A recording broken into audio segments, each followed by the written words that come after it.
जहां समर्पण होता है माता के चरणों में, वहीं जन्म लेते हैं इतिहास रचने वाले पुत्र, जो सिर्फ तीर तलवार से नहीं बल्कि धर्म, प्रेम और न्याय से लड़ते हैं। उन्हें कहते हैं बाहुबली। कहानी शुरू होती है एक उफनती हुई नदी से। भारी बारिश के बीच एक राजसी परिधान में लिपटी स्त्री, एक हाथ में तलवार और दूसरे हाथ में एक नवजात शिशु को ऊपर उठाए हुए तेज जलधारा के बीच बहती चली जा रही है। उसके चेहरे पर डर नहीं था, बल्कि संकल्प की ज्वाला थी। वह शिवगामी देवी थी, महिष्मती साम्राज्य की महारानी, जो अपने प्राणों की बाजी लगाकर इस बच्चे को बचा रही थी। वह अंत में एक चट्टान का सहारा लेकर बच्चे को ऊपर जलधारा से बाहर करती है और भगवान शिव की ओर देखकर कहती है, प्रभु इस बालक की रक्षा करना। खुद जल में समा जाती है, लेकिन बालक बच जाता है। उसे एक आदिवासी समुदाय के कुछ लोग खोजते हैं और एक निसंतान दंपत्ति सरयू और उसके पति उसे पाल लेते हैं। इस बच्चे को नाम दिया गया शिवुरु। बचपन से ही वह सामान्य था। वह जोश से भरा हुआ था। उफनती जलधारा के नीचे खड़ा रहना, ऊंचे पेड़ों पर चढ़ना, भारी पत्थरों से खेलना उसके लिए आम बात थी। लेकिन उसके भीतर एक अनजाना आकर्षण था। वह उस ऊंचे झरने की चोटी के पार जाना चाहता था। माँ उसे रोकती रही, लेकिन उसका हौसला कभी न रुका। एक दिन जब वह भगवान शिव की विशाल टूटी हुई मूर्ति को देखता है, तो उसे अकेले ही रस्सी से खींचकर पहाड़ी की चोटी तक ले जाता है, जहां वह मूर्ति को पुनर्स्थापित करता है। पूरा गांव यह देखकर चकित रह जाता है।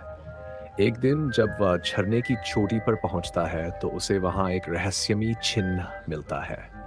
और फिर वह एक महिला की छाया देखता है, जो अद्भुत गति से पैरों पर दौड़ रही होती है। वह होती है अवंतिका, कुंथल साम्राज्य की एक विद्रोही योद्धा। शिवुरु को उससे प्रेम हो जाता है। वह उसके गाल पर उभरी तिल से लेकर उसकी छाया की गति तक सब कुछ अपनी आंखों में बसा लेता है। एक दिन वह अवंतिका की पीठ पर गोद देता है। उसकी पीठ पर महिष्मती की राजकुमारी देवसेना को मुक्त करने का प्रतीक बना होता है। वह समझता है कि अवंतिका कोई साधारण स्त्री नहीं, बल्कि एक मिशन पर है। जब वह उसकी सच्चाई जानता है कि वह देवसेना को बचाने निकली है, तो शिवुरु उसे कहता है कि वह उसकी जगह यह कार्य करेगा। शिवुरु महिष्मती पहुंचता है। महल विशाल और दुर्गम होता है। चारों ओर सैकड़ों सैनिक और दरबार के बीचों बीच एक सोने की बनी 60 फीट ऊंची मूर्ति को रस्सियों से खींचा जा रहा होता है, भल्लाल देव की मूर्ति। उस दृश्य में गुलामों को कोड़े मारे जा रहे होते हैं, बूढ़ों को खींचने पर मजबूर किया जा रहा होता है। तभी एक बूढ़ा गुलाम गिर जाता है और पूरा दृश्य थम जाता है। तभी अचानक शिवुरु वहां पहुंचता है और अपने अकेले बल से पूरी मूर्ति को खड़ा कर देता है। पूरा महिष्मती चकित रह जाता है। सब पूछते हैं, ये कौन है? वहीं दूसरी ओर दरबार के खुले प्रांगण में एक स्त्री वर्षों से जंजीरों में बंधी हुई थी। वो थी देवसेना। उसकी आंखों में आग थी और चेहरा शांत था। हर दिन उसे एक कटोरा चावल और पानी मिलता, लेकिन वह खाकर थूक देती, क्योंकि वह जानती थी उसका पुत्र एक दिन आएगा, महेंद्र बाहुबली। शिवुरु देवसेना को मुक्त करता है। तभी भद्र आता है और हमला करता है, लेकिन शिवुरु भद्र को जबरदस्त टक्कर देता है। उसके सैकड़ों सैनिकों को अकेले हरा देता है और भद्र का सिर धड़ से अलग कर देता है। तभी वहां कटप्पा आता है, महिष्मती का वफादार सेनापति। वह शिवुरु पर तलवार उठाता है, लेकिन जैसे ही उसका चेहरा देखता है, वह घुटनों पर गिर पड़ता है। महेंद्र बाहुबली। अब कहानी जाती है पीछे, महिष्मती के इतिहास में। शिवगामी देवी ने 2 राजकुमारों को पाला था, एक अमरेंद्र बाहुबली और दूसरा भल्लाल देव।